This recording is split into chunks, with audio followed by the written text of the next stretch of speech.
बढ़ो, हम तुम्हारे साथ हैं। हमारी निशानी हाथ का पंजा, हम सब की निशानी हाथ का पंजा, जीतेगा भाई जीतेगा, हाथ का पंजा जीतेगा। हम सब की निशानी हाथ का पंजा, डॉक्टर साहब की निशानी हाथ का पंजा। राहुल गांधी जिंदाबाद, जिंदाबाद जिंदाबाद, सोनिया गांधी जिंदाबाद। जिंदाबाद जिंदाबाद। हमारे बीच में डॉक्टर संखे आप सबका आशीर्वाद लेने के लिए, और जो महानगर पालिका का चुनाव 15 तारीख को है, आपको पता है कि डॉक्टर संखे ये भगवती हॉस्पिटल में डीन थे।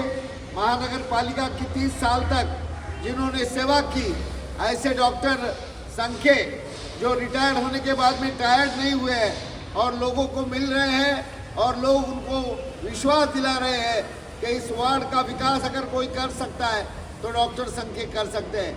मुझे उम्मीद है कि आने वाले चुनाव में जिनका बटन का नंबर 1 है, ऐसे डॉक्टर संखे, उनके परिवार के बारे में बताना चाहता हूं। उनका लड़का भी रोबोटिक किडनी सर्जन है, उनकी लड़की ENT की स्पेशलिस्ट है, उनकी पत्नी भी महाराष्ट्र में सेवा कर चुकी है, जो महाराष्ट्र के इलेक्ट्रिसिटी बोर्ड की जनरल मैनेजर रह चुकी है। ऐसा परिवार उम्मीदवार के रूप में आपको मिला है।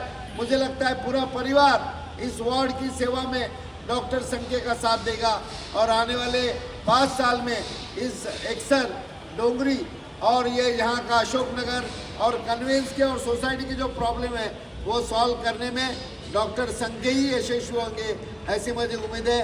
बहुत बहुत धन्यवाद। क्या कहना चाहेंगे, आज आप चुनाव प्रचार के लिए निकल रहे रैली के साथ, किन मुद्दों को लेकर जनता के बीच जाएंगे?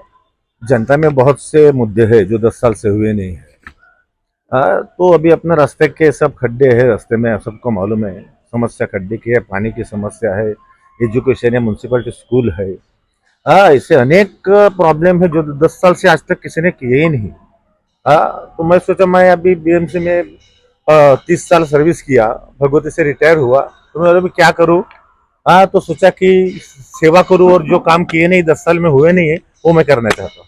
अभी आप लोगों के पास जा रहे हैं, जनसंपर्क कर रहे हैं, लोगों का क्या कुछ कहना है, किस तरह की चर्चा है और किस तरह की अपनी बातों को वो रख रहे हैं? यानी आप लोगों के बीच जा रहे हैं, कैसा प्रतिसाद मिल रहा है, जनता क्या कह रही है? जनता का भी क्या, 40 साल से रहा हूँ। आज जितनी सेवा की है, जितना लोगों का काम किया है, वो तो मेरे साथ है ही। ज्यादा भीड़ दिखाना ये मुझे पसंद नहीं है। आपका नारा है गांधीगिरी के जरिए हम विकास करेंगे वार्ड क्रमांक 10 का, किस तरह से गांधीगिरी? गांधी जी,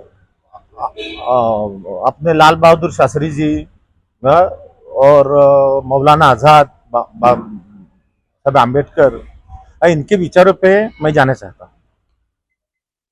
जनता को क्या संदेश देंगे मीडिया के माध्यम से? क्या कि अभी आपका जो हुआ नहीं 10 साल से, वो 100% हो जाएगा काम। सब डॉक्टर संख्या करेंगे क्षेत्र का विकास, डॉक्टर संख्या ही कर सकते हैं। अगर आप चुनकर आते हैं, जनता प्यार देती है, तो किस तरह से जनता के बीच में आपका समय देंगे? क्या जनता के लिए हमेशा आप ऐसे जनता के लिए तो मैं सदैव तत्पर हूँ, 24 घंटा तत्पर हूँ। वैद्य की सुविधाओं में खुद डॉक्टर हूँ।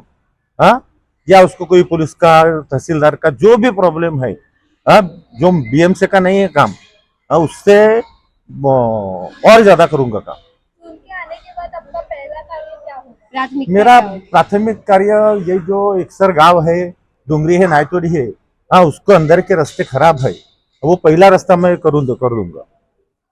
आप क्या कहना चाहेंगे सुजान जी, आप किस तरह से देख रहे हैं अपनी जीत को और क्या लगता है एक डॉक्टर साहब ने पिछले 30 साल से जिस तरह से महानगर पालिका में सेवा दी है, रिटायर्ड होने के बाद में उनकी इच्छा है, उनका लड़का भी एक रोबोटिक सर्जन है जो किडनी के ऊपर एक करता है, उनकी लड़की भी ENT की स्पेशलिस्ट है। और जिस तरह से एक्सर गांव के लोग जो उन्होंने सेवा दी है, भगवती में डोंगरी के लोग हैं, ये सारे लोगों में खुशी का माहौल है कि डॉक्टर साहब ये चाहते कि मैं ज़्यादा भीड़ भाड़ न करते हुए लोगों तक पहुंचूं और लोगों को एक बताऊं कि भाई मैं आपसे यहाँ से खड़ा हूं। और पिछले 5 साल से जो विकास इस एरिया में होना चाहिए था, बहुत से सोसाइटीज़ के कन्वेंस के प्रॉब्लम है और सोसाइटी के जो लोग हैं वो भी ये नहीं चाहते कि ज़्यादा लोग भीड़ भाड़ करके अपने आए। डोर टू डोर जो कैंपेन होता है, जिस तरह से उन्होंने बैठ करके भी ज़्यादातर लोगों को फ़ोन से संपर्क किया है और लोगों ने खुशी जताई कि डॉक्टर साहब हम आपके साथ में है। और एक्सर के और एक्सर डोंगरी के लोग और नायतोड़ी के लोग वो तो उनको जानते ही है। तो मुझे लगता है कि डॉक्टर एक अच्छे ढंग से फाइट में है। और पिछले 5 साल जो बीजेपी के काउंसिलर थे उनसे जो अपेक्षा आई थी वो अपेक्षा की पूर्ति वो नहीं कर सके। वरिष्ठ नागरिकों के लिए कुछ वाचनालय नहीं बनाए, वरिष्ठ नागरिकों के लिए कोई गार्डन यहाँ इस वार्ड में नहीं बने हैं। तो ये सारी सुविधाएं डॉक्टर ही कर सकते हैं। और इसीलिए मुंबई कांग्रेस के अध्यक्षा वर्षाताई गायकवाड़ जी ने उनको यहाँ से उम्मीदवारी दी है। मुझे लगता है कि 100% वो जीतेंगे।